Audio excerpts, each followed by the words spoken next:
Last time on Knights of the Rolled Table.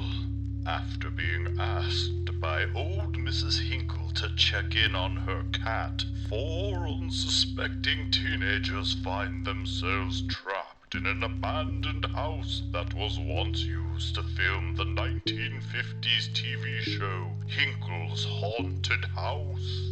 Now they must enter 4 rooms and free the spirits inside in order to open 4 mysterious locks on the door at the top of the stairs.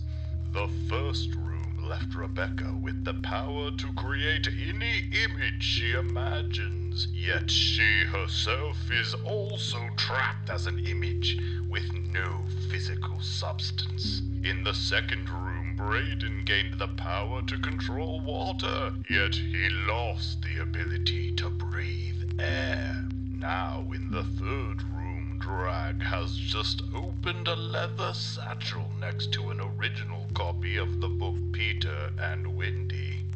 Do you believe in fairies? Find out what happens in the final chapter of Hinkle's Haunted House.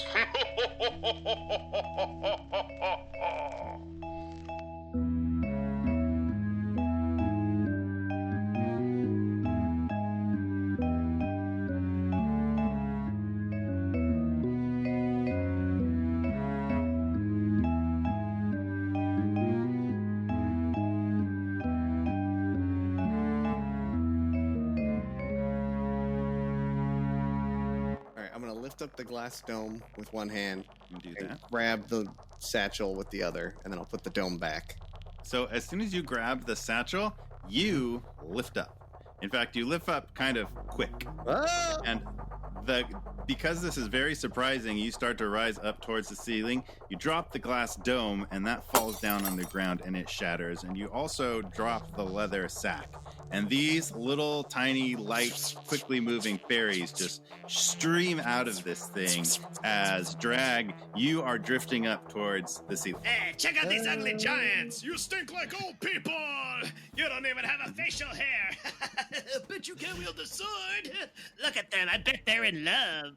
One or two of them, zip through your body, Rebekah. They've never even kissed! Again, very unsettling. That one has pimples! Braiden and Cece, a few of them zip up to you, and you feel like a sting or a slash or like a bee sting. Ow! Ow! What the heck? A letter jacket, MV, what's that stand for? Mostly virgin? Mouthy vegetarian? Oh yeah? Well, I'm gonna shoot some water at you. Oh, that one's wet. So, Braiden, you find that you can, kind of shoot water. So you can pull out water and, it's hard to, hit one. But, after you're, throwing water all over the place. And one stream of water goes through Rebekah. And one, hits Cece and she gets wet again.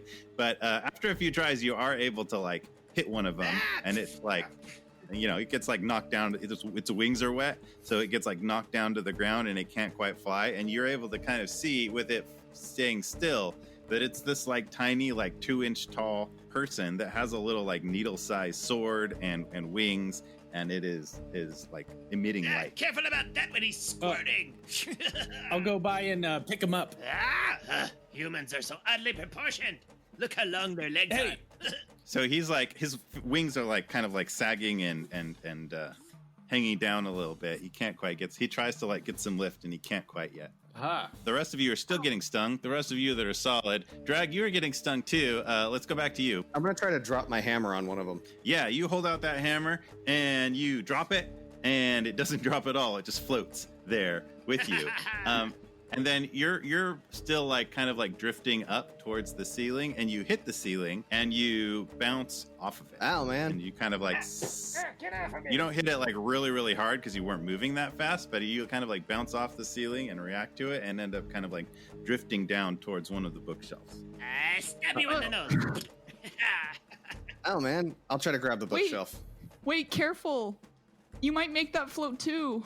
Oh, look at this one. She's a little princess. Stop it. I bet she's never even been to a Why castle. are you being so mean? We didn't do anything to you. Why are you being so mean? Why are you being such a girl?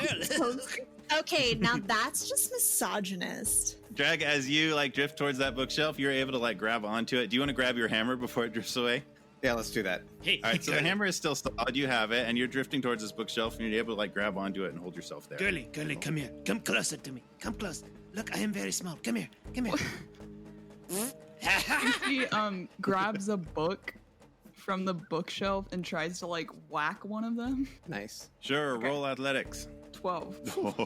Oh, squish. I will take one for the team.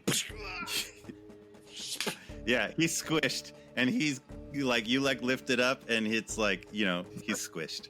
He's not coming back. Did you just murder a fairy?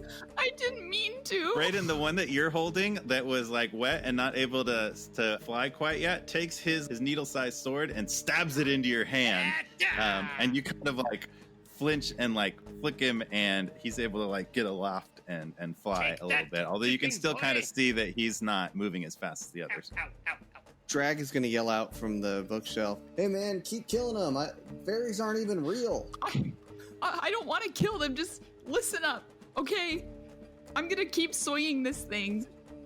If you guys don't start behaving, okay? I've got a lot of pent-up aggression and strength. Not about behalf. You know what? You fairies are nerds. And I'm gonna say that with the intention of making them all look like the most pimply, aggressively, like unattractive, wimpy, nerd-looking fairies of all time with my ghosty powers, since I can't touch anything. They do look like that. They're very nerdy and pimply Why is looking. my waist so high? What are these glasses that have the tape on them? They're so tiny. Get that off me. But they're still flying around, and they're still stabbing you, and they're still Well, like, but I hope they feel really insecure. They I will do- stab they you do a in little the bit. bottom. Drag's gonna yell out, I don't believe in fairies. Yeah, Any effect? I don't believe you either. not believing in them does not.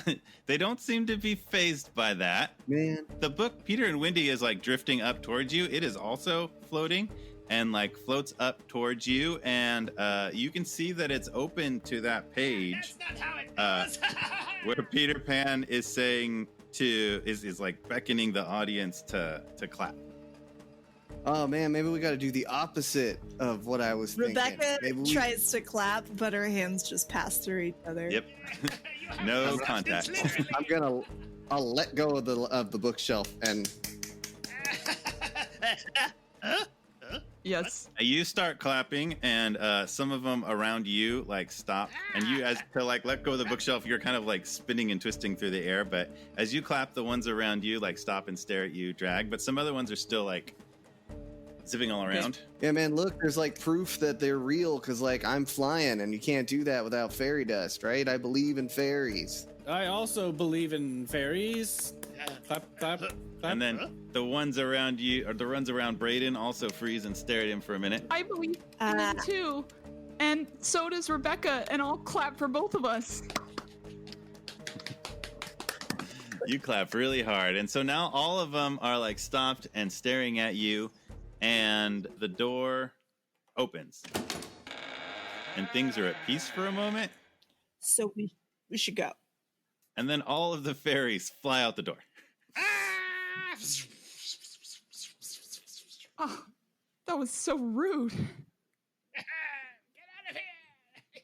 And the doors open, and you're in the library. This room does not smell like farts like the other one. Drag is bouncing off the ceiling. Drag, so you're still flying. Yeah. The book is still floating around there with you. The leather sack is on the ground, and kind of like you kind of go through like, oh, I can fly now. And you kind of like move yourself, try to like Superman yourself around, and realize no, you're more just like weightless. You're more like an astronaut in space, where like you can drift towards something and like push off of it. I'm gonna try to push off very lightly from the ceiling in the direction of my tangible friends. No offense, Rebekah. And I'll say, "Hey man, someone catch me!" Here, Drag, take my hand. Yeah, so I'll grab the book and then do that. All And right, then so yeah, you like grab the book on the way down, and Cece like catches hold of your hand and kind of like pulls you down. but you don't stick to the floor. You're definitely weightless. Oh, Cece, you're gonna have to just keep holding on to me, because like, otherwise I'll float away, man. Yeah, that's fine. I have really good biceps because I lift books all day. Yeah. As you do. Rebekah, sidebar over here. Yeah, we're picking up on that, right? Are you picking up on this? Yeah, I'm picking up on it. Like it's subtle. Yeah. Like it's subtle. Yeah, I know, right? Cece is definitely into me. Totally. Definitely. You? Keep an eye on that, okay? Mm. All right, next room. Wait, man, let's go over to the locks. So you head out of the room and you have to pass in front of that door to get to the last door that is on the other end of the hallway. The main thing that happens when you walk out the door is not all of the fairies, but you see a few fairies like buzzing around out there and still like laughing and taunting a little bit. Oh, you think you're going to get the door unlocked? Oh. As you walk down the hallway, like one of the first person to go, like let's say, who's the first person to go? Yeah. Rebekah goes first, and she doesn't have any problems. But then Braiden, like you like your toe like scoots under some sort of like a little like twine or something, and you trip and fall down on your face. No. What the? Watch out. And you kind of like look back there and like pulling this like on one side of they've like tied a piece of like twine or something to the banister on one side, and then like two fairies are just pulling it tight on the other side. You fell for my twine trip. And they just like drop it and fly off after laughing at you. All right, that's it. I'm going to try some more squirt gun action. I'm gonna grab or attempt to grab. I will pull lightly on Cece's hand so that I can get a little bit lower towards the ground, and I'll try to grab that leather pouch that had In the library? Yeah, before we leave. Yeah, so like feeling that, like you have a sense of like it's the pouch. Like the book is not particularly special. Like it's the pouch that you touched that you drifted up, and the pouch that these fairies were in, and the pouch you also kind of like sort out the kind of like, oh, fairy dust makes you fly. This is where the fairies were, and so you're pretty confident it's the pouch that was the magic item. It also is a pouch. You can put stuff in it. All right, I'm gonna hang on to the pouch. I'll place the book with as little momentum as possible on the desk so that it hopefully just stays there. So there's one door left. Braiden just fell on his face, kind of struggled back up there.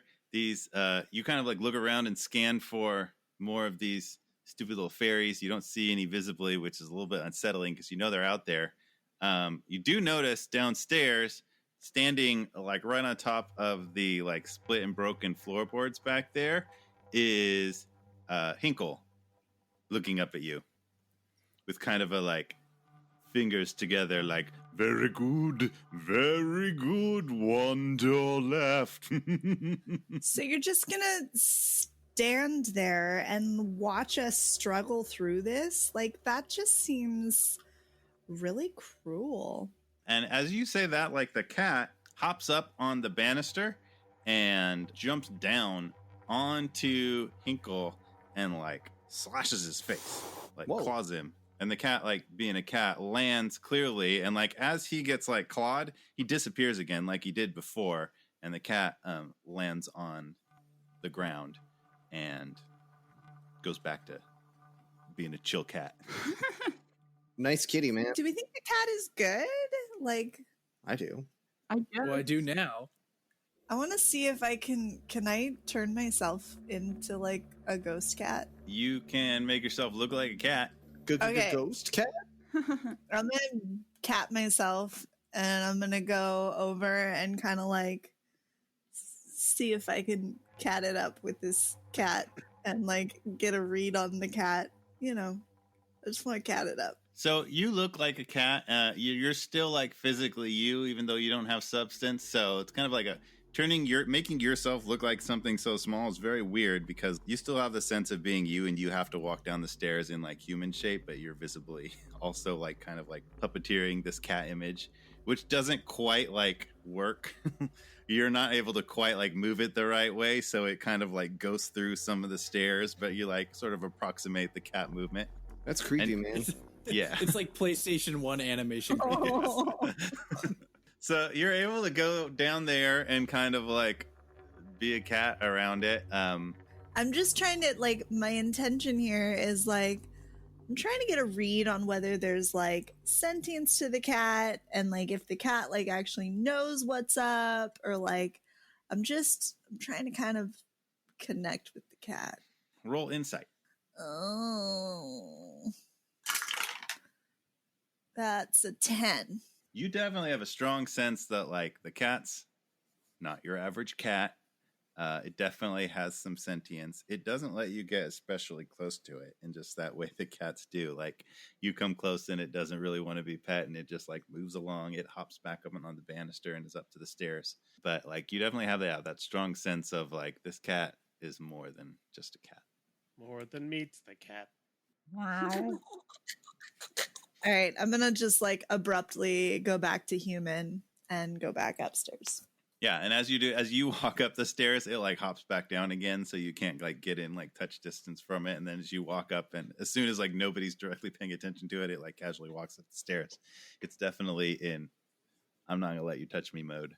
That darn cat. Mm-hmm. And there's still that one door up there. I think we should go through the last door. It seems like our best bet of getting out of here. You think you're ready for whatever this is gonna be, CC? Well, I have an idea of what it might be, and I'm hoping it's not that, but you guys have all gone through it, so I have to go through it too. All right, man. Well, I'll hold your hand through it, because otherwise I'm just going to stay here floating in midair. Yeah. I've had the time of my life. Shut up! That song's copyrighted. You got to pay royalties on that. It's furious. No one can stop me. Jesus. So you enter this last room on the far end of the hall. This room is creepy and dark. It looks like maybe like a study or something, but it's mostly very, very dark, and the only thing solidly lit is a large table in the center of the room with 5 chairs around it, and there's a crystal ball right in the center. The fortune teller person you saw in one of the clips is seated on the chair that's like facing you as you come in, and there's 4 other chairs there. She beckons you towards her. I've been waiting for you. Come, sit down. You must be tired. Sit down. Gather round, let me help you. Is Drag just gonna hover over CC like a balloon? If she pulls me to a chair, I can like pull myself Hold down on to it, yeah. Okay. Cece like pulls him over and he's like bouncing a little bit like a balloon. And then, Whoa, man. You can like kind of like wedge the chair in, push the chair in tight, so he's like wedged under the chair between the chair and the table. Thanks. The fortune teller is like trying to start, but all the little chair scoots keep interrupting her. Like, I see you. I see. I see you.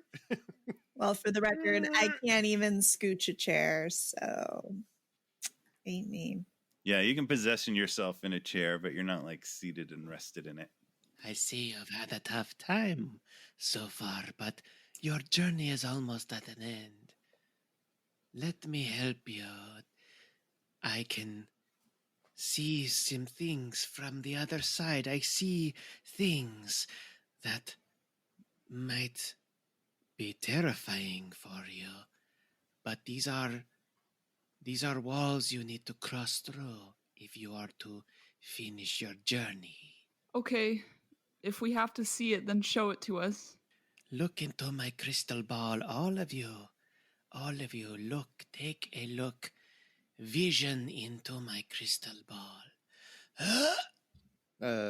And her head goes back, and her eyes turn white and kind of fog up as the crystal ball fogs up and fills.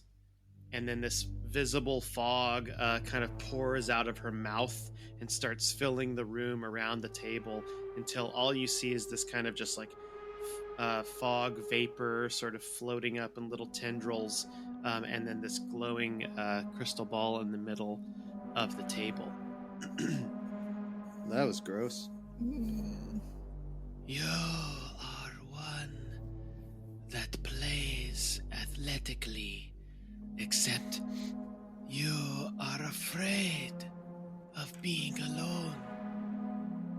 If you are in a locker room, Braiden, what happens when everyone is on the field, but you are trapped on the bench? I don't know what you're talking about. No one is with you. No one will be with you in the end. Braiden, you suddenly experience, like, at first, like, there's nobody in the room with you. You're just, like, seated all alone at this dark table, and there's no one, and it's completely silent. And then you experience yourself, like, in the locker room, completely alone. Nobody's there whatsoever. You have the sense that everybody else is out playing. You're not playing, and you're by yourself. You have to face this fear alone. No, I don't want to. I don't want to. It's too hard. Rebekah, my sweet. You are so talented, so forthcoming. Thank you. I You know. will fall ill to the sickness. You cannot keep yourself clean forever. You have eaten something, you have touched something, and it will overcome you, and your body has to fight it off. And Rebekah, you have an image of yourself first at the, you are in a drive-through of a fast food place, and you are singing, which is something that you remember really happening to you. You're singing La Vie Bohème, but you've never told anybody about this. And like, as you're singing and rocking out, you accidentally drive into and crash into the fast food window with your car. I didn't mean to do it. Which is all a real thing that did happen to you, and it's actually why you're doing community service at the retirement home. But like, then this vision like goes weird because you like crash through the wall of this fast food place, and the food is in there, and the food like comes to life as objects, and all of the objects have like germs on them, and there's like food poisoning, and they're like, eat me, you're gonna eat me. And then you can see the germ saying like, eat us, You can have more cholesterol here. Do you we'll want an make you extra seasoning? sick. Freemasons run the country. I'm a jalapeno popper. And so Cece and Drag, you're now looking at like Braiden freaking out about I don't want to be alone, and Rebekah crying like this, saying, I don't want to eat you, go away. My big moment. I'll get phlegm build up in my throat, and then I'll never be able to belch like Idina Menzel. What is happening to them? I don't know, man. Braiden, man, you're not alone. We're here with you. I'll always be with you. We've been friends since 2nd grade, man. Rebekah, you'll always be a good singer no matter what.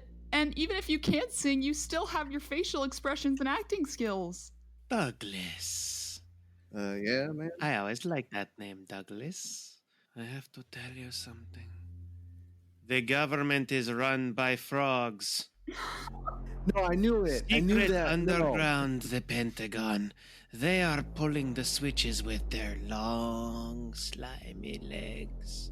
No, man. I The knew you couldn't mucus is trust them, man. controlling the inner system. The judicial system is always controlled by toads and frogs.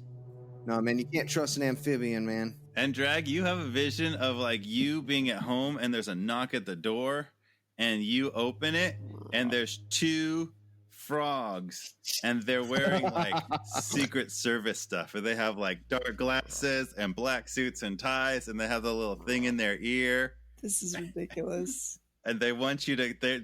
They tell you they want you to come with them. No, man, They I need can't. No, can't trust the government, man. You're probably over 30 too. And one of them flashes its ID, and it's got a little picture of the frog with the glasses on, and it has like an FBI badge. And they're gonna try to take you away. No, man, like, wrestle you out the door. Fly away! I'm gonna fly away. Turn no, around and there's flies. a horned toad with a suit and sunglasses on, and it's behind you and it's leaping towards you. No! And then they're like strapping you down to a lily pad, and they're like trying to tie you up there and take you away to government frog prison. Oh man, I'm gonna croak for sure. Drag. So, Cece, you're now staring at Drag, and like what he's saying is real weird. Frogs are I don't want to go to Frogtanimo Bay.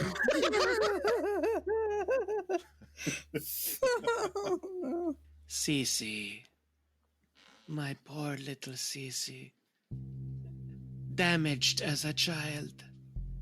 The fire, it was so close. It was so trapping for you. No. It's gone now. The fire will not come back because you won't let it. And then the crystal ball bursts into flames in front of you.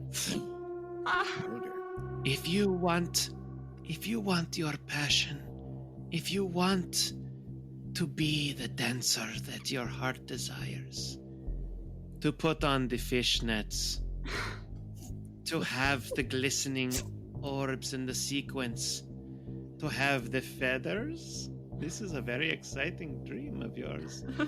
You need to reach out into the flames, grab your destiny, Cece. Stop running from your fears.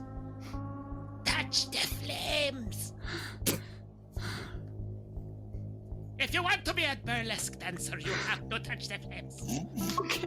And Cece, you have an image of not just like the ball of flame in front of you beckoning, but like you experience yourself with no one around, with just like flames around you that are getting higher and higher and just surrounding you completely, and it's terrifying, and you're staring at this ball right in front of you. But you're also dressed in this 1950s burlesque like headdress with feathers, and like you've got this drapery on your arms that goes behind, and it looks like this whole peacock thing, and it's fabulous. But there's a flaming crystal ball in front of you, which you recognize as like the costume that you always imagined yourself wearing when like finally you were able to like dance in your dreams. Yes. You don't have to be the peacock that is not proud of who she is. Be the phoenix. It is time to be born again. In the flames and fire. It's the one costume I could never bring myself to make. I always kept covered because I thought no one wanted to see me. And she takes off like the cape or the drapery, and she throws it into the fire, and she brings her hand slowly to the crystal ball and looks away and lets herself touch the flame. So as you touch it, you grab it, and immediately like the flame all goes out, and the kind of like fog around the room begins to swirl, and everybody comes back, and everybody else's vision immediately disappears. And the kind of like the smoke of this fire all around is like streaming around the room and gets pulled into the crystal ball that you're holding in your hand now. And then the fortune teller herself starts to like smoke clears from her eyes and gets pulled into the crystal ball. Thank you. And she turns to you looking relieved. Thank you for doing that. And bless you.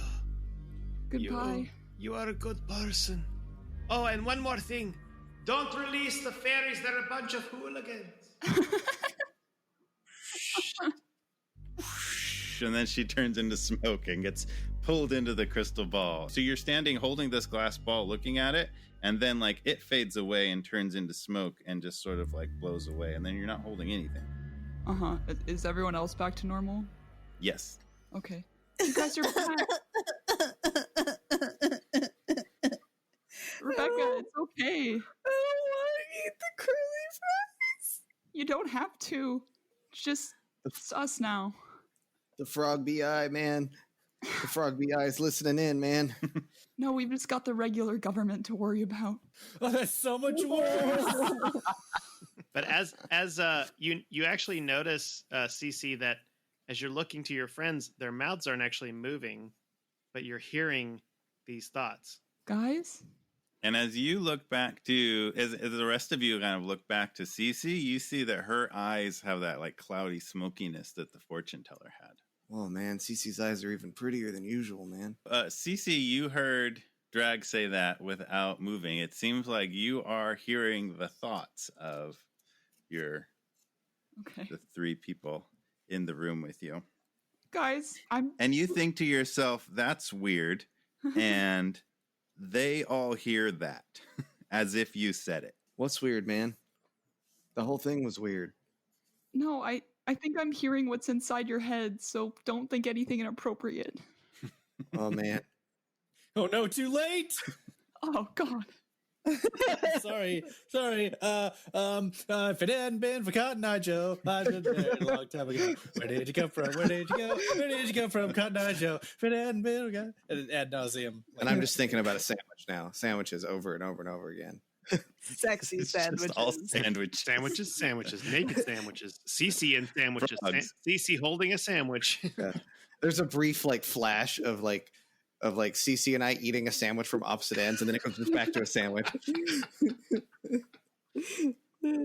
So like this is a very overwhelming sensation for Cece, which she thinks out loud, and the rest of you hear her basically say like, this is a really overwhelming sensation. And after kind of like sorting this out for a little while, like you don't really see the images unless you like really focus on somebody, but you will hear like a thought that's spoken in somebody's head, kind of the way coalesced enough that like you could put it into words.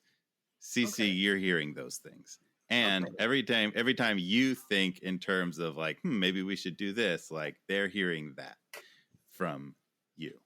Okay. So have fun with that. And the door is open. Okay. Let's just get out of here. The last room, right? Maybe we should go back to the locks. And Cece, you hear from somebody new, like, yes, it's right over here. The door's right over here. Let's get this show on the road, please. What was that? What was what, man? Are you hearing something, CC? Yeah, but it's someone else. It's not one of us. But they're telling us to go through the door. About time. I've been here long enough. And they're being, like, really pushy about it. So you look around kind of towards the source of the voice, and what you see in the doorway is the cat. Ha! Oh, well, it's so interesting to hear you. Can you tell us your name? We've been wondering what to call you. Whoa, you can hear me? Yep. You know what I'm thinking right now? You can hear.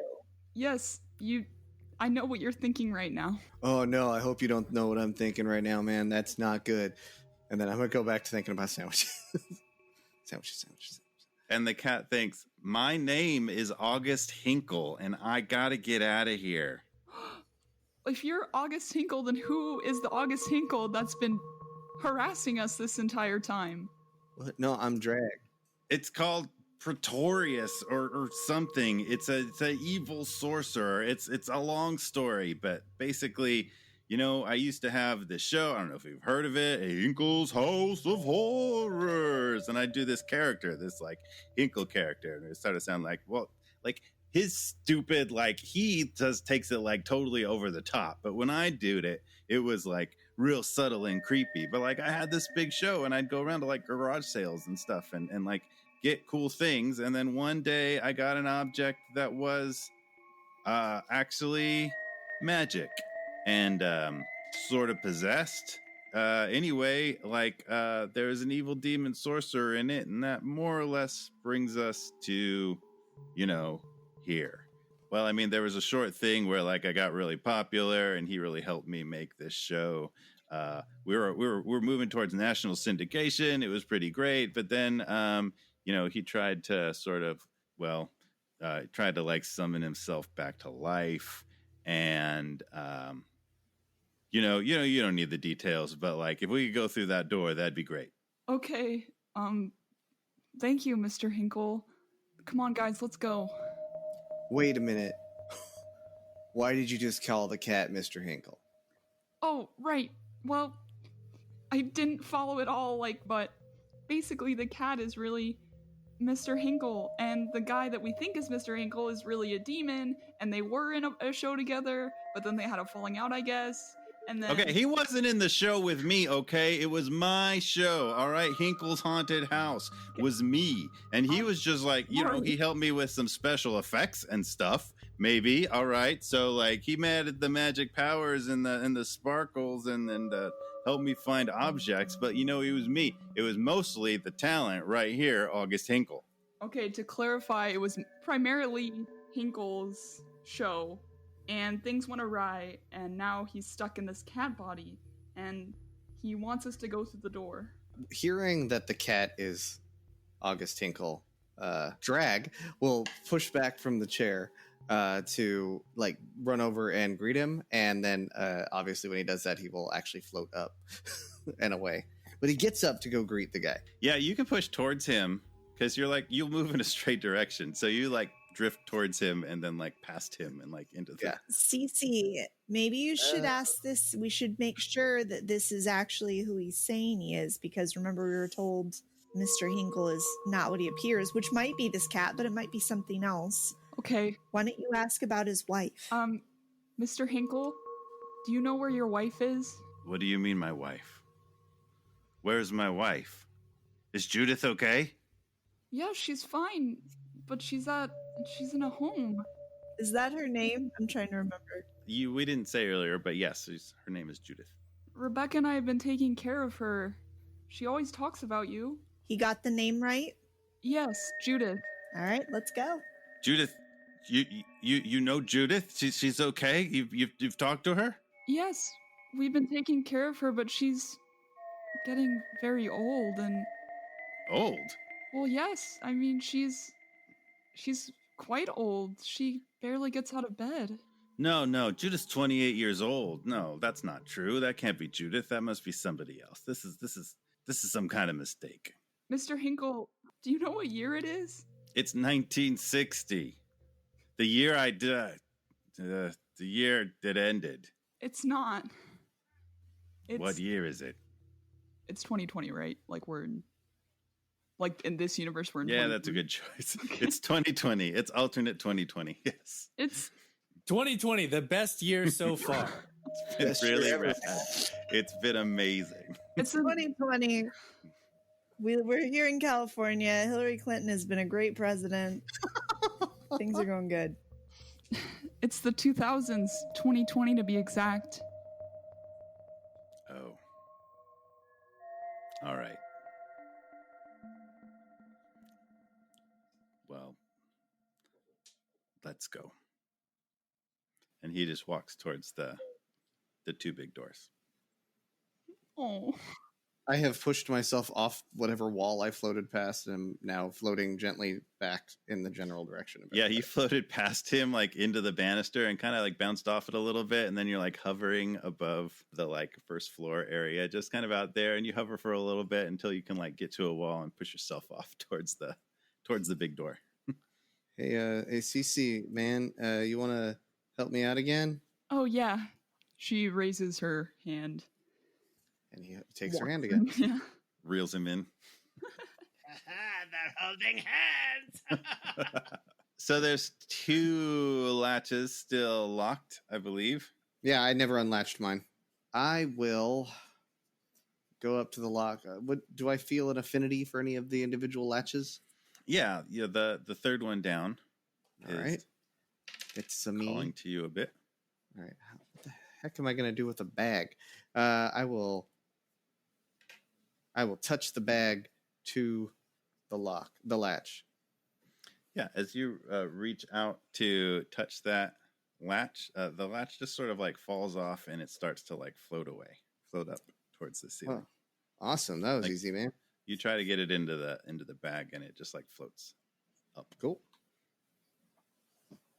Cece reaches out to touch her latch. And when you essentially just kind of like, so you touch it at first and then you just sort of like think at it like open, and then it does. And so that one latches open. These two double doors open. So these two double doors open outwards with a great big creak. And inside those double doors is clearly the studio. Hello, Knights of the Rolled Table, and happy Halloween. Thanks for listening to part 2. This has been a great episode. Thanks again to all the players. Thanks to Chris for doing all the sound effects and helping me out with DMing. And thanks to Tad Stones, my dad, for contributing lots and lots of ideas to the creation of this. I mentioned in the announcements last time, if you like the kind of like cut down role-playing format of not having all of the kind of magic spells and fighting rules and all the things from D&D and doing kind of this more like role-play centric format, there's a lot of systems that do that. Like D&D is awesome, and D&D is owned by a company called Wizards of the Coast, which is owned by Hasbro, which is a massive corporation, and they're doing just fine. So if you also would like to supplement your play by changing it up with there's a lot of other tabletop role-playing game systems out there, and they're often, they're all smaller than D&D, but like they're often very small. You can find them, and they're funded by like Kickstarters and stuff, or sometimes just like you can download a PDF of the rules for free and learn it real quick and play it and try it out. DriveThruRPG is a great site for browsing through some alternative stuff. I asked actually on Twitter for like recommendations of other good systems that would be good to use for this kind of sort of format, and I got some recommendations I want to share with you. I know there's a great game format called Call of Cthulhu, which is much more kind of like H.P. Lovecraft kind of spooky horror sort of setting. There's also another game called Kids on Bikes, which is more sort of like Stranger Things inspired, like kids in like the 80s riding around on bikes encountering Spielbergian kind of weirdness. There's games called Monster of the Week. Matt Messerman is a big fan of the Fate system that he suggested would be good for this sort of format. I also heard from a lot of people, I haven't played it, but there's a game called 10 Candles, which is spooky horror focused, and you start with like 10 candles / like 10 dice, and like every time you roll you have one less dice to use, and so the stakes get elevated until basically you only have one candle left. And it sounds like a great fun format that people enjoy. So check out any of those. There's just a whole world of tabletop role-playing games out there to explore if you're into that and you have the time and interest. Anyway, also check out the other podcasts in the Geekly Grind network, Comic Book Keepers and Blake and Spencer Get Jumped. And if you have ideas for your own kind of geek-centric podcast, let us know, and maybe you too can get added to the Geekly Grind network. Everybody take care. Please vote. It is time. November 3rd is the election, and we don't want to mess it up. So do what you can. Make sure you know voting in your state, and you know how to make sure your vote is properly counted. Happy Halloween. Take care of yourself, take care of each other, and make life an adventure.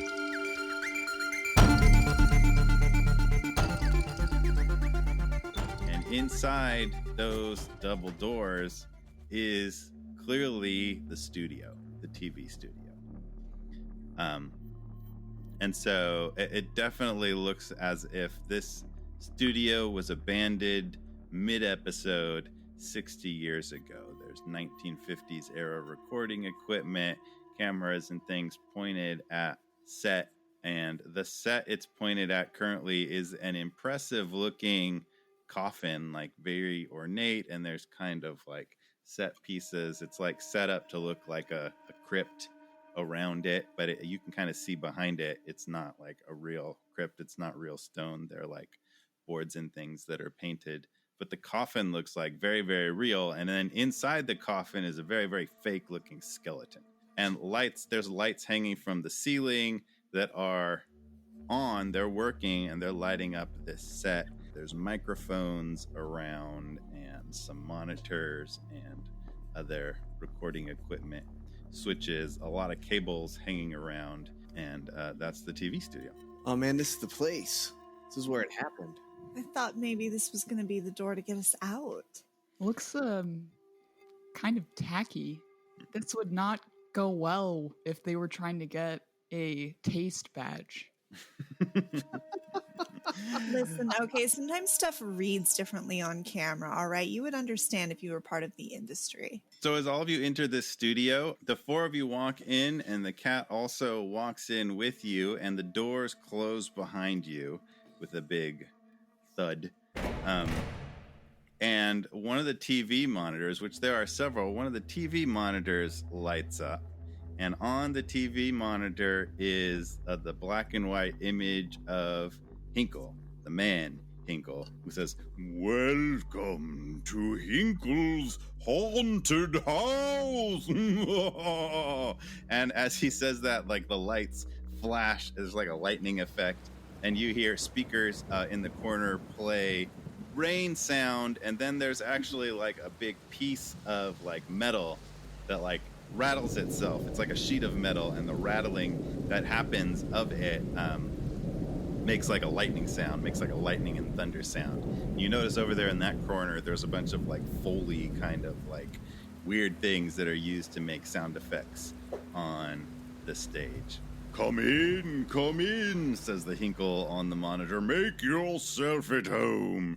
Bring your items. It's finally time. And CC, you hear the cat be like, see, he like totally overdoes it. That's like way too much. When I did it, it was like spooky. It was toned down. This guy goes totally over the top. It's ridiculous. Okay, well, how do we stop him? Oh, I don't know. This is about as far as I got. And then, I kept him from finishing the first time, but I don't recommend that way if at all possible. Finishing what? Listen, the first time he trapped 3 people in magic items, and then I guess I was going to be the 4th person, but I stopped him by dying.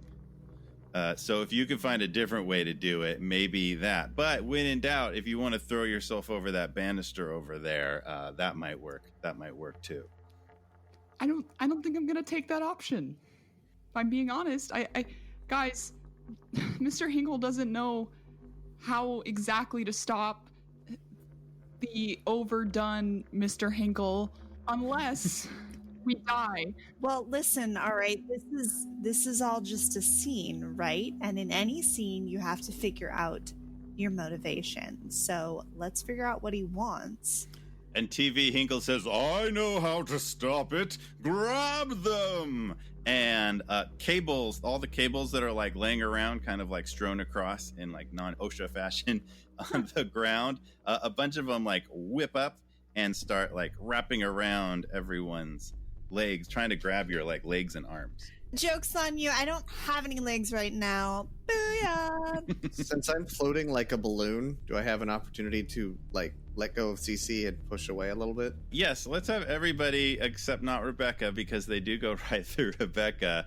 Everybody can roll. You can pick athletics, stealth, or sleight of hand if you want to try to dodge away from these cables attacking you. 8. 6. CC got an 8. Okay, so for the first one, Cece and Drag, you're both... Wait, what did you roll? 8? Yeah, 6. but what skill did you use? Oh, athletics, sorry. Sleight of hand for me. Braiden, did you roll athletics? Athletics, yeah. Okay, so Cece and Braiden, you're both able to like jump out of the way of at least the first cables that grab you. Drag, you are... one grabs you and you dodge around it, but another one like wraps around your arm and it binds you, but it's also like, you know, you're a kite basically at the moment. It's kind of helpful to like be able to like hold on to this to maneuver yourself a little bit. But there's more coming at you. And let's roll initiative essentially to just break this down to like order of actions. Just want straight 2d6 roll? Yeah, just roll your 2d6. Create an order. 10. Drag got 8. 9. CC 6? So we'll just use that as an order to like govern this a little bit, but the creature and the objects are not necessarily bound by any particular order. Rebekah, what do you want to do? I want to methodically walk towards Spooky McBad Guy while all of these cords are whipping around and unaffecting me, and I'm going to say, listen, you should probably let us go, because if you don't, you're going to be stuck with me forever, and I've been practicing for Evita. And I'm going to start singing, of course, the infamous balcony song. It won't be easy. You'll think it's strange when I try to explain how I feel. That I still need your love after make it all stop. that time. What are you doing? Not even in the right key. What is she singing? Don't cry for me, Argentina. A very powerful moving. She's dressed up to All right. Rebekah is singing, like getting deep into Don't Cry For Me, Argentina, and it's Braiden's turn. How about this?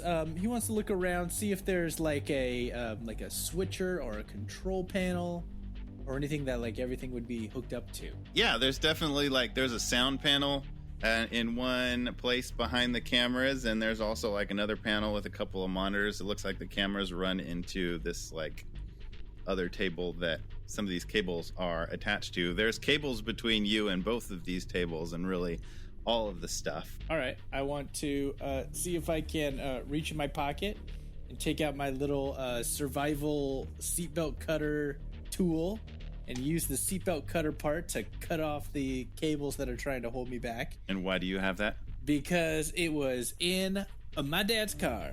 All right. So his one item is this like survival tool. So cables are still whipping at you. So roll athletics or sleight of hand to try to fight back against these cables. Ooh, it's gonna be athletics, and that's a 9. Ooh, good enough. So one wraps around your leg, but you're able to use this tool to cut it and get free and get to whatever object you want. All right, so I'll get to the panel there, and where all the cables are kind of plugged in there. I kind of want to use the little seatbelt cutter majigger and like cut all of them, but they're not connected. Okay, so you're able to get there and cut a couple of the cables in time, and those cables that are like reaching for you, one of them's reaching fruitlessly for Rebekah, it just falls to the ground, and another one's reaching for you, and you're able to cut 2 of those. As you do that, some of the water from your helmet like drops out and like hits kind of like the broken cable, and it like sizzles and pops a little bit as the electricity hits the water. And let's go to Drag. You are flying, tied to a cable, fighting against it, and you've got another cable coming at you, so make another roll to try to evade another cable if you want. I rolled an 8, and the sleight of hand that would stay an 8.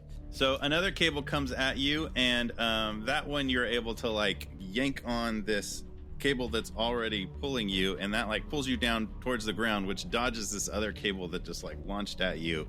But you're also like being pulled more through the mass of the cables where this like image of Hinkle is, and the image of the like image on the monitor of Hinkle says like, "Don't resist, it's time. There's nothing to do but fulfill your destiny and free me finally." So I chose freedom. This is supposed to be my moment. Why is she singing? I would like to throw my sledgehammer at the TV. Roll athletics for that. That's not going to go well. Oh, actually, 9. Just like that Macintosh commercial. So you toss that hammer and it hits the screen, and the screen cracks. It like spiders out. When that happens, the image of Hinkle like dodges out of the way of it, and he like the way the like glass spiders out and shatters, there's like kind of like a big corner of the thing that is not cracked, and like so now like the image of Hinkle is like hunkered down just in that corner, kind of like looking at the crack concernedly. Cece, it's your turn. Okay, Cece is gonna throw her fork at the non-cracked spot where Hinkle is. Okay. As other people hear her think like, I'm gonna try to stab that glass with a fork. That's not gonna do it, girl. No. So would Cece be able to like pick up Drag's hammer and hit it again? Yeah. Okay, so Cece's gonna like clutch the hammer and like swing it at the television. So roll athletics for that. 9. Oh, all right. So you want to aim for that place where Hinkle is? Yes. Okay. So you pick up that hammer and you directly with your hand smash it into the already cracked screen, and it goes right in. The whole thing like shatters and sparks and smokes, and the TV just kind of like fritzes out. And when that happens, kind of like the smoke that comes out of that like broken monitor coalesces and moves towards that like cheap looking plastic skeleton. And that plastic skeleton that it like enters into starts to get up. And it's back to Rebekah's turn, who is still singing. The truth is, I never left you. The cat to Cece is like, does she do this all the time? Does she do anything else? Well, she's just trying to practice, and I don't think it's that bad. So I'm basically a ghost. So I see that he's moving towards that skeleton and like animating the skeleton. Mhm. Girl needs a body. I'm gonna see if I can push him out of that skeleton and claim it for myself. So when you try to do that, when you try to like push into it, like you could go over there and like stand in the same spot, but you're only there. And the skeleton is kind of like is climbing up out of this coffin. So by the time you get to it, it's like just outside of the coffin, and you can like move into it, but you're just like standing there where the skeleton is. And you can also like, you can make it look like you or things, but like you don't feel like you're successful in like entering into it. But also like as you're standing near this coffin, you feel like almost like a magnetic pull towards the coffin in like a pretty unsettling kind of way. What, like, by unsettling, like you're being pulled towards it, and you don't like that at all. And it's super weird because like you haven't felt pulled by anything since you became incorporeal. Like the fact that this thing is affecting, like the water didn't affect you and the pixies went through you, and you haven't felt in a significant amount of time, you haven't felt anything affect your body at all, and you're feeling like pulled into this coffin in a way you don't like. And that will take us to Braiden's turn. Braiden's standing at this panel, dripping a little bit. All right, time to go water guns. I'm gonna put my tool away, stop cutting, and start spraying these equipment down. So you start to like spray this equipment, sparks arc, and it smokes, and like parts of things, like a couple of lights blow up, smoke rises out of that, and at the same time, you're not sure if it's like caused by this or not, but also like the doors fly open and a bunch of pixies fly into the room. Hey, what's up, boss? How's it going? Woo-hoo. Oh man. And the skeleton looks at the pixies and says, "Get them!"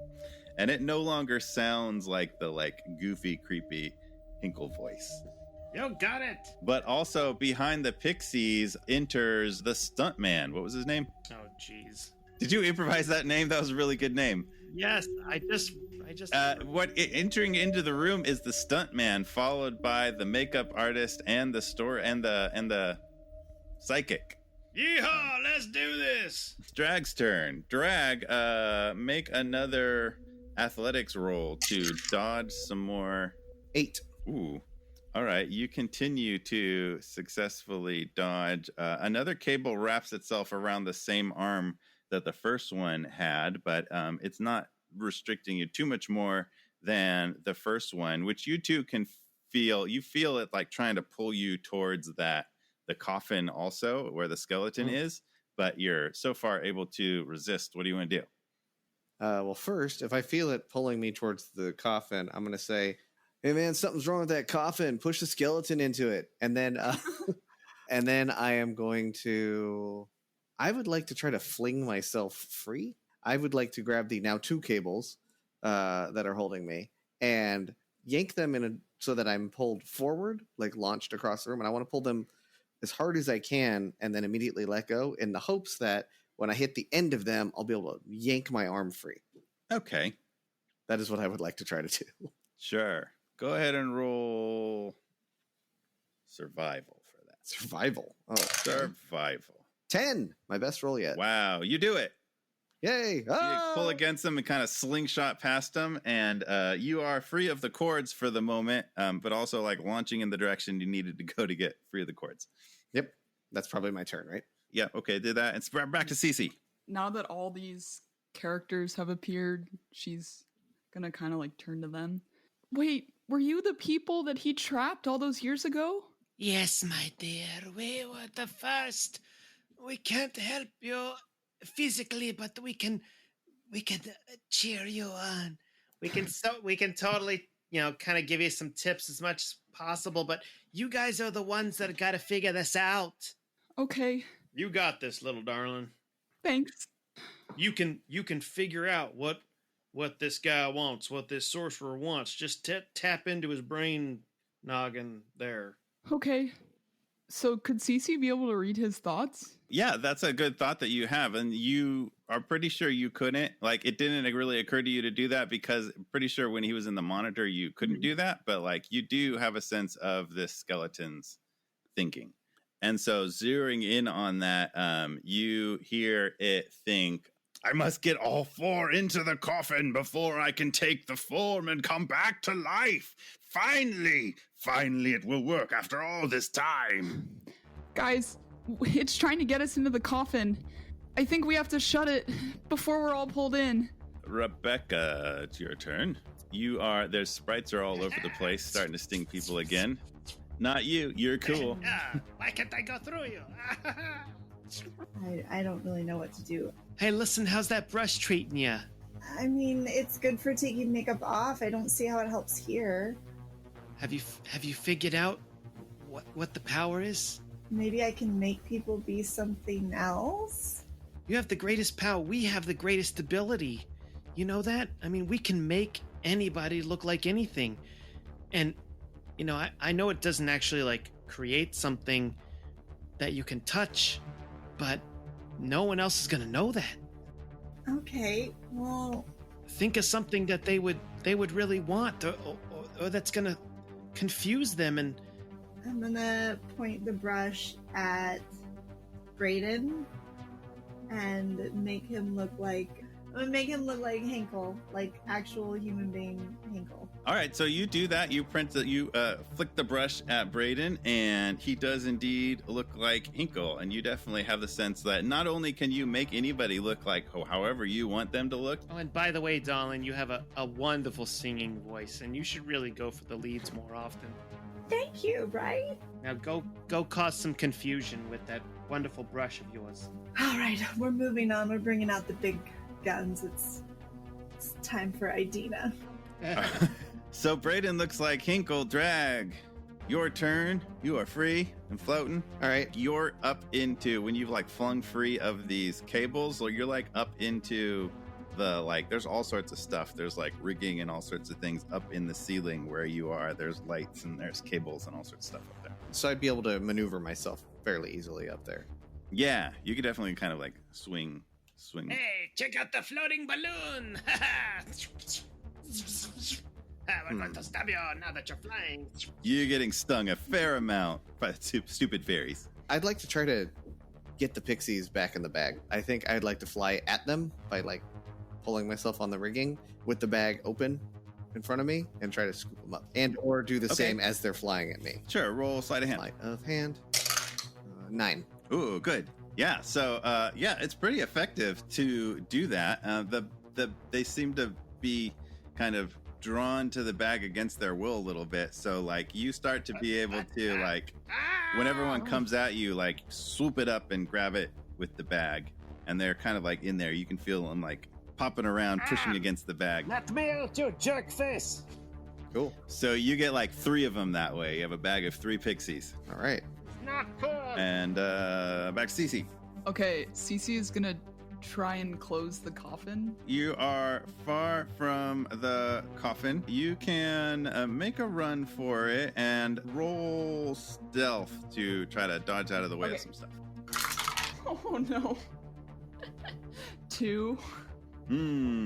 What happens is you like break for it, and then 3 sprites drag a cord in the same kind of maneuver they used on Braiden. They drag it right in front of you, and you trip over it and fall down on your face, and 3 other cords leap out and grab you, and then kind of like, Hey, princess, how was your trip? and those cords start lifting you and dragging you towards the coffin. Oh no.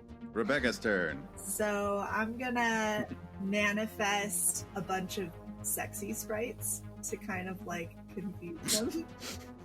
Of both genders, because I don't want to assume, or all genders. All right, roll persuasion for your sexy sprites. 10. Oh, very enticing sprites. Hey, let's go stab it up. What? Whoa, what is going on here? If they look like they're like gonna follow them, I'll kind of take them out of the room. They do look like that. They look very willing to Hold on, follow. boss. We got to repopulate the species, if you know what I'm saying. Hey. What are you doing? Come back! Where are you going?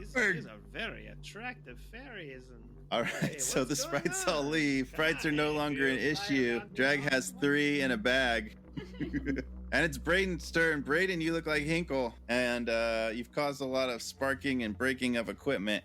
Make another athletics check to dodge some more attacking cable equipment. 10. You do. Another cable leaps past you, and you dodge definitely out of it. And then a second one goes at you, and you slice it right down with your very handy survival tool. Braiden's gonna walk towards the skeleton with the fake Hinkle in it, and he's gonna say, "Ha ha ha ha! I'm back to my form, and I've won. So you can give up now." yes. Roll persuasion. Would that not be deception? Yes, that's true. Roll deception if they're different. They are different. 10. All right. So, what is your goal with this maneuver? To make him think that he lost already, that Hinkle's back to his old self, and the game is done for him. Okay, so this skeleton looks at you and know that he is like no longer like attached to the Hinkle image because the TV was broken, and he sees Hinkle walk up to him, and he fully believes that this is the real August Hinkle. And so like he's very like attention focused on you and says, Ah, Hinkle, I guided you along the whole time. You thought that I was only your servant bringing you magic items, but it was I.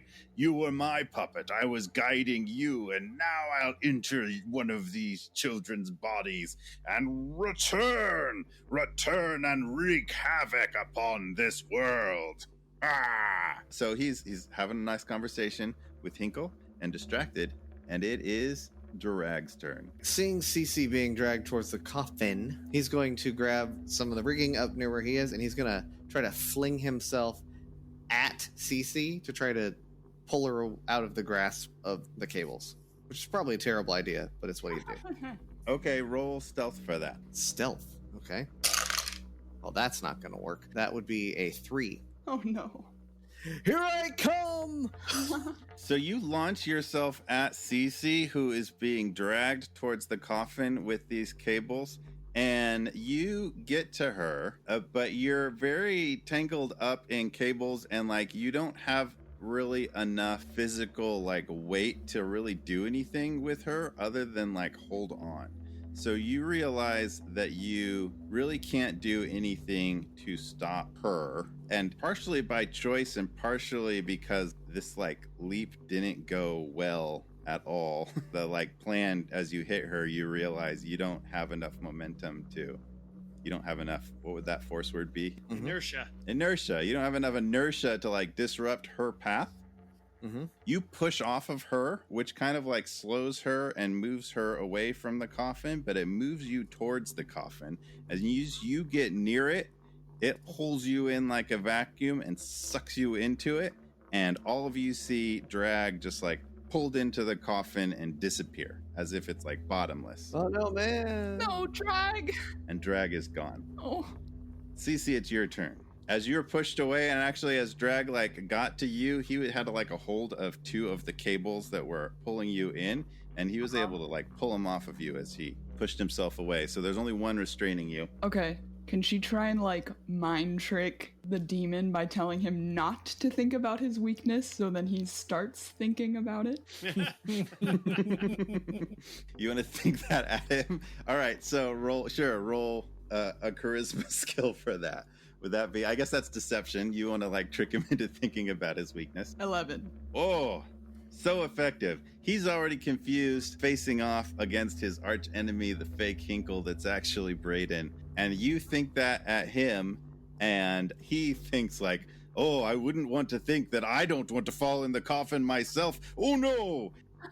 So you have that definite sense that that would mess up things for him. And also the real August Hinkle, who is in cat form, you also notice is like down at his feet, kind of behind him. And Rebekah, it's back to your turn. You've successfully lured away the fairies. Would I have any inkling that, like, he doesn't want to fall into the coffin either? No. Because I saw Drag fall into the coffin. And Drag did yell something about pushing him into the coffin earlier. Yeah, you would have that. You saw Drag disappear in there, so you definitely know it's like certainly dangerous for you. You're also feeling pulled towards it. I can't exactly push anybody, but I'm gonna like manifest a floating coffin that's like opening and closing, almost like closing, like almost like teeth in front of him to try to spook him into falling backwards. Do you put the Pac-Man like waka waka waka waka sound at him as it approaches? This is her turn. Back down, Matt. You fell into the bottomless coffin. Nothing out of you. All right, so you create a magical coffin to disturb him behind the Hinkle that he believes is Hinkle. Roll persuasion. No, deception. Roll deception for that. That's a 10. Oh, all right. So he stumbles back. Braiden, do you want to assist by just shoving him or anything? I certainly do. All right. So he sees this coffin behind the Hinkle Braiden and like stumbles back and also like trips over the cat who was like that he didn't realize what was behind him. And he like his butt lands on like the edge of the coffin and he's like almost able to like steady himself. And then Braiden just like shoves him hard in and he drops down into that coffin. He just like continues to drop down. He just disappears again like it's bottomless. And all the cables that are writhing around fall down. The electrical equipment that was on and moving about and causing a commotion shuts down. And all is well for just a moment. I mean, not all. Drag's dead, but that's fine. So like there's a sudden calm is what happens for a moment. But then the images fall away. The images created by Rebekah disappear. Braiden doesn't look like Hinkle anymore. Outside you hear the sprites being disappointed that the sexy sprites disappeared. Oh, man. I was going to get your number, but where did she go? And Rebekah, you have substance again. And Cece, it's not as clear to you, but you're pretty sure like things are suddenly calmer and you realize you're not hearing people's thoughts anymore. And Drag underneath, so you kind of like find yourself suddenly like floating underneath the coffin and you drop down onto the ground. And Drag suddenly like crawls out from under the coffin as if he had just gone through just like a cheap prop trapdoor or something. He like appeared under it and he's no longer flying. But Braiden, you are once again drowning by breathing this water that's on your head. Pulls off the apparatus. So you spit and cough up a bunch of water. And again, there's a moment of like, all right, a moment of calm. But then that coffin starts to pull things towards it. And you all feel the pull of just like things getting pulled towards it. But more than that, anything loose in the room, which includes shards of glass and some objects that were used for Foley and some of the cables that were pulled up, start like leaping up and like zooming into the coffin, which is pulling things in. But also the spirits that are still there in the room, they start to be pulled towards the coffin. But they don't look upset about it. They look like this is right. Drag, you're okay. Everyone's okay. Kind of. Yeah, thanks to you, all of you, man. We should get out of here. Good idea. Yeah, so the spirits are all sort of like pulled into the coffin. They say thank you again as they're like, Thank you. Thank you so much. Yeah, thanks again. Y'all set us to rest. And they're pulled in there, but then like as this room is starting to like bigger things are starting to go. The like camera equipment starts flying in there, and like the room itself, like some boards are starting to fall off the wall. The door is open, and you can see through the door that the front door exists again down the stairway. Hurry, or this whole house is gonna collapse on us. Let's go, I man. can't get a scratch on my dad's Camaro. He won't let me drive it anymore. And so all of you run down the stairs as the stairs are like flying apart and the banister falls off as you grab onto it, and like the doors from the other open rooms are pulled off and pulled into the studio. The walls are like falling away into the studio and being pulled into this coffin, which is like also like pulling up the floor of the studio, but the coffin is remaining stationary where it was as you're like dashing down the stairs and towards the front door. As you do that, like the more and more of the house, like it seems like all of those upstairs rooms are probably pulled into the coffin already. And things on the bottom floor, the stairs kind of like as the last one of you steps on the stairs, those stairs are like being pulled apart right behind you and pulled up into the coffin. And you get down to the front door, you pull it open, and all of you kind of just like tumble outside onto the porch and then down onto the grass outside of that. Oh man, that was a lot. So you all jump out the front door and kind of like roll over and look back at the house, and like you can see the whole house there, but you can see that it's starting to implode. So like as you're watching, shingles of the roof are starting to get pulled inward and pulled down. Also, as soon as you jump out of the house, all your cell phones come back. Maybe not the flip phone. No, the flip phone too. Oh man. Everybody's phone kind of like pops back on. You get notifications. You get like missed voice calls. You get your friends sending Halloween selfies to you. You get like Candy Crush notifications. And as you kind of like hear this buzzing, Cece, your phone kind of like flips out of your pocket, and as you pick it up, like you accidentally like brush the voicemail message, and a message starts playing. And as you're like holding this phone in your hand and watching this house implode, you hear a voicemail from Darlene back at the retirement home. Hey, Cece, it's Darlene. Look, I was just looking at the logbook, and frankly, I'm pretty disappointed. I mean, if you're gonna fake entries so you don't have to work, you should try a little harder next time. Like, it's kind of weird that you two spent so much time with Mrs. Hinkle this morning, considering that she died yesterday. I mean, you need to come see me before your shift on Monday. So, like, she keeps talking, but you kind of, like, drop the phone and you're staring at this house. And in the doorway of the house, which is almost the only thing left of the house at this point, you see Mrs. Hinkle. And she's standing, healthier, younger looking, and she's holding the cat. And as you're watching her, she's smiling at you, and the cat turns back into August Hinkle, a very slightly less creepy. But she's still holding him and like petting him. That Yes. would be my marriage. We'll say yes. It turns back into a slightly less creepy version of August Hinkle, who stands down and stands on his own 2 feet, and they kind of hug each other and turn back and wave and smile at the two of you, and they close the door. And just as they do that, the door itself flies back into where you can still see this coffin up there. It sucks in the door, it sucks in everything else, and then just like in an explosion of light, and it's gone, and you're just there in the quiet Halloween night on this now vacant lot of the old Hinkle mansion. Oh man, that was super crazy. Braiden's going to begin to put his arms out like he's going to embrace Cece with his lips puckered and be like, She walks like right past him, like brushing his broad linebacker shoulders, and embraces Drag. Oh, man.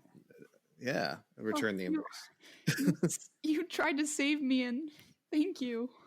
Yeah, Braiden, we're going to have a conversation about the hero's journey and why this story has ended the way that it has. a lot of the clues of where this was headed. Oh, I think I get it now. And he again is gonna try and do that on Rebekah. She kind of shrugs and goes for it. Yay! Happy Halloween, everybody. Happy Halloween. The end.